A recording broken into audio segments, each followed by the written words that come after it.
কোরবানির মাংস গরিব আত্মীয়দের মাঝে বন্টন করা কেউ কেউ আবশ্যক মনে করে, এটা কি গুনাহের কাতারে পড়বে কিনা? খুবই দরকারি একটা প্রশ্ন। এবং কোরবানির সামনে আমাদের কোরবানির গোশত, এটাকে আল্লাহ রাব্বুল আলামিন 3 ভাগে ভাগ করার জন্য আমাদেরকে উপদেশ দিয়েছেন। ফাআত'আমাল কানিআ ফাকুলু মিনহা, তোমরা কোরবানির গোশত নিজেরা খাও। ওয়া আত'আমু আল কানিআ ওয়াল মুতাররা ওয়া আত'আমুল বাঈসাল ফাকির আছে, যারা তোমাদের আত্মীয় স্বজন আছে, প্রতিবেশী আছে, তাদেরকে খাওয়াও। আবার যারা অভাবী, নিডি, গরিব মানুষ, তাদেরকে দাও। তার মানে নিজে খাবেন, আত্মীয় স্বজনদের মধ্যে হাদিয়া উপঢৌকন দিবেন, আর গরিব দুঃখীদেরকেও খাওয়াবেন। কিন্তু এই বন্টনটা এটা কোনো ফরজ বা ওয়াজিব না।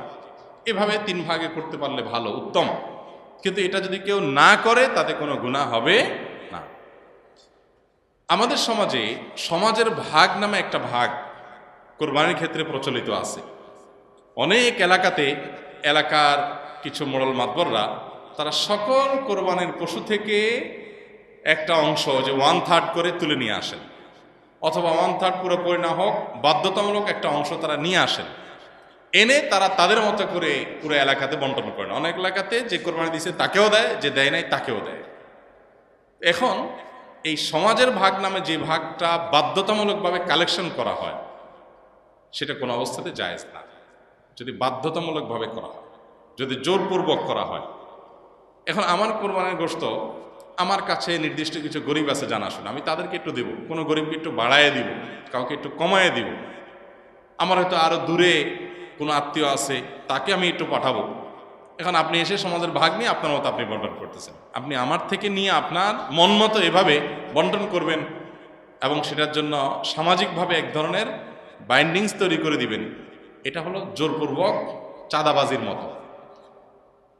আমাকে আল্লাহ রাব্বুল আলামিন আমার সম্পদ দান করতে বলছেন, আমি সম্পদ দান করব, দান করলে আমি সওয়াব পাবো। আল্লাহ আমাকে উৎসাহিত করেছেন। এখন সমাজ থেকে যদি আমার কাছ থেকে বাধ্যতামূলক দানের টাকা নিয়ে যাওয়া হয়, নিয়ে তাদের মতো তারা গরিব মানুষকে দেওয়া হয়, ব্যাপারটা কেমন হবে?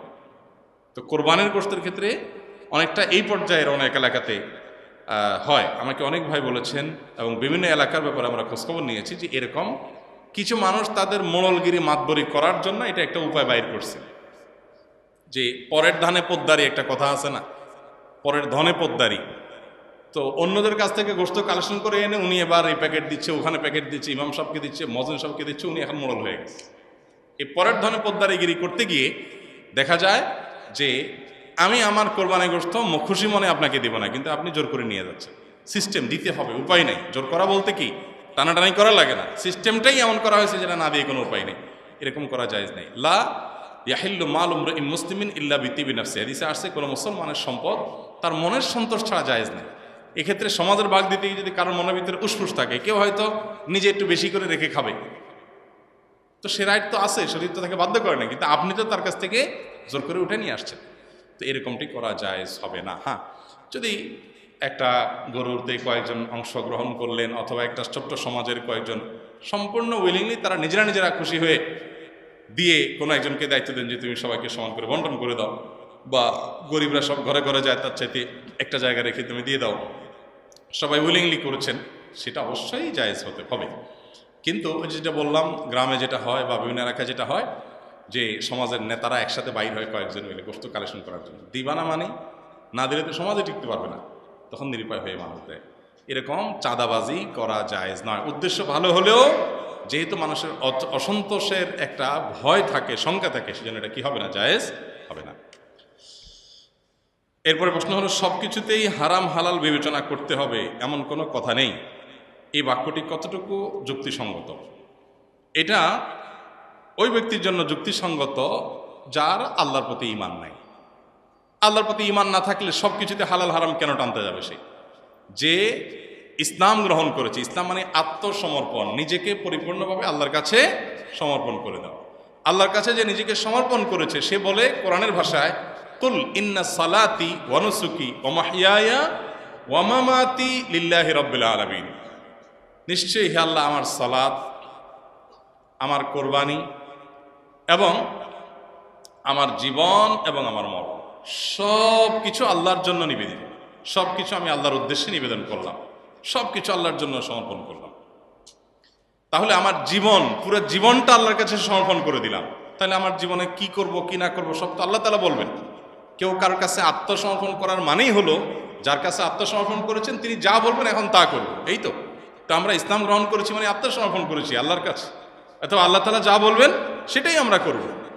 এখন সেখানে যদি আমি বলি না সব ক্ষেত্রে তো হালাল হারাম নাই, কিছু হালাল হারাম মানবো কিছু হালাল মানবো না, তো এইসব লোকদেরকে আল্লাহ বলেছেন উদখুলু ফিস সিলমি কাফা, তোমরা ইসলামে পরিপূর্ণভাবে দাখিল হও, কিছু মানবা কিছু মানবা না তা হবে না। আল্লাহ আরও বলেছেন আতামিনুনা বিবাদিল কিতাবি ওয়া তাকফুরুনা বিবাদ, তোমরা কি কোরআনের কিছু অংশের প্রতি ঈমান আনবা কিছু অংশ অবিশ্বাস করবা। তো এই বিষয়গুলো ওই ব্যক্তির জন্য প্রযোজ্য যে ব্যক্তি আল্লাহর প্রতি ঈমান আনে নাই। যে ব্যক্তি ঈমান এনেছে তার মুখে এরকম কথা মানায় না, সে পরিপূর্ণ নিজেকে আল্লাহর কাছে সমর্পণ করেছে, অতএব আল্লাহ যা বলবেন সেটাই তার একমাত্র করণীয় হবে, একমাত্র বর্জনীয় হবে। যদি দুজন মানুষ একসাথে কোনো পাপের কাজ করে, তার মধ্য থেকে একজন তওবা করে, তাহলে কি কিয়ামতের ময়দানে অপর ব্যক্তির আমলনামা দেখানোর সময় তওবাকৃত ব্যক্তিকে দেখা যাবে কিনা দয়া করে জানাবেন। না, দেখা যাবে না। দুই বন্ধু মিলে কোনো পাপ করেছেন, কোনো গুনাহ করেছেন, একজন আপনি আল্লাহ আপনাকে তৌফিক দিয়েছে, আপনি তওবা করেছেন, আপনার বন্ধু তওবা করে নাই, এখন বন্ধুর পাপের প্রকাশ আল্লাহ কিয়ামতে ঘটাবেন, যেহেতু আপনি তওবা করেছেন আপনারটা আল্লাহ তাআলা ঘটাবেন না, কেমন যেন আপনি করেনই নেই। কারণ হাদিসে আসছে আত-তাইবুনা যামবি কামাল্লা যামবালাহ, যে ব্যক্তি গুনাহ করার পর তওবা করেছে সে যেন গুনাহ করেই নাই, এভাবে আল্লাহ তাআলা মুছে দিবেন, পুরো প্রোফাইল থেকে ক্লিন করে দিবেন, কোথাও কোনো আলামত থাকবে না ইনশাআল্লাহ। এরপর প্রশ্ন হলো, আমি মিলাদ কিয়াম করে অন্তরে প্রশান্তি পাই, আমার চোখে পানি এসে যায় এবং আমি চোখ বন্ধ করলে মদিনার সবুজ গম্বুজ দেখতে পাই, আর আমি এটাকে ফরজ ওয়াজিব অথবা সুন্নাত মনে করি না, তাহলে কি এটা করা আমার জন্য যথার্থ হবে? দেখুন ভাই, মিলাদ কিয়াম কি দাঁড়িয়ে দাঁড়িয়ে দুরূদ পড়লেন, এই তো। তো দুরূদ তো আসলে মৌলিকভাবে দাঁড়িয়ে পড়া কোনো নিষেধ না। দাঁড়িয়ে দুরূদ পড়া কি নিষেধ?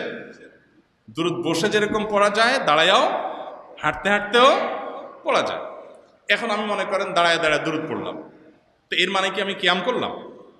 মানে কিয়াম তো একটা সুনির্দিষ্ট পরিভাষা, এর মানে হলো বসা অবস্থা দুরূদ পড়তে পড়তে হঠাৎ কি করা, দাঁড়ায় যাও। আমি দাঁড়ায় দাঁড়ায় পড়লাম, তো এটা তো নিষেধ না, কোনো সমস্যা নেই। এখন নবী করিম সাল্লাল্লাহু আলাইহি ওয়াসাল্লামের প্রতি ভালোবাসার আবেগের আতিশয্যে আপনার ভিতরে কোনো বিশেষ অবস্থার তৈরি হল, এখানে শরীয়তের বিধিনিষেধের কিছু থাকবে না, যদি আপনাকে ফরজ ওয়াজিব মনে না করেন, সেটা আরেকটা বিষয়। কিন্তু একটা জিনিস আমাদের মনে রাখতে হবে, ডক্টর মুহাম্মদ আব্দুল্লাহ জাহিনুদ্দিনের একটা কথা আছে বেশ চমৎকার শরীয়ত বোঝার জন্য, যে শরীয়ত জিনিসটা কি। শরীয়ত মানে মনের ভিতরে বিশেষ হালত তৈরি হওয়া না, শরীয়ত মানে আমার চোখের পানি বের হওয়া না, শরীয়ত মানে আমি আপনার কোনো কারামতি জাহির করে দিলাম, এই জাহির করা না। শরীয়ত হলো মুহাম্মদ সাল্লাল্লাহু আলাইহি ওয়াসাল্লামের আনুগত্য, শরীয়ত হলো মুহাম্মদ সাল্লাল্লাহু আলাইহি ওয়াসাল্লাম অনুসরণ করা। আপনার মনের ভিতরে কি অবস্থা হয়েছে সেটা ইম্পর্টেন্ট। ইম্পর্টেন্ট হলো কি? ইম্পর্টেন্ট হলো আপনি যা করছেন সেটা কোরআন হাদিসে আছে কিনা। আপনি দুরূদ পাঠ করেন, সেটা কোরআন হাদিসে আছে। কোরআন হাদিসে দুরূদ বসে দাঁড়িয়ে পাঠ করার আলাদা কোনো শর্ত দেওয়া হয়নি, আপনি যে কোনো হালতে করেন, কিন্তু বসে করতে করতে একটা পর্যায়ে দাঁড়ায় যেতে হবে। এটাকে যদি আপনি সিস্টেম বানিয়ে নেন তাহলে সেক্ষেত্রে এটাকে দুরূদের সুন্নাহ, দুরূদ পাঠের আদব, দুরূদ পাঠের ক্ষেত্রে শরীয়তের নির্দেশ মনে করলে সেটা বিদআত হবে। আপনি এরকম কিছু মনে না করেন, হাঁটতে হাঁটতে দুরূদ পড়লেন, দাঁড়ায় দুরূদ পড়লেন, কোনো অসুবিধা নেই।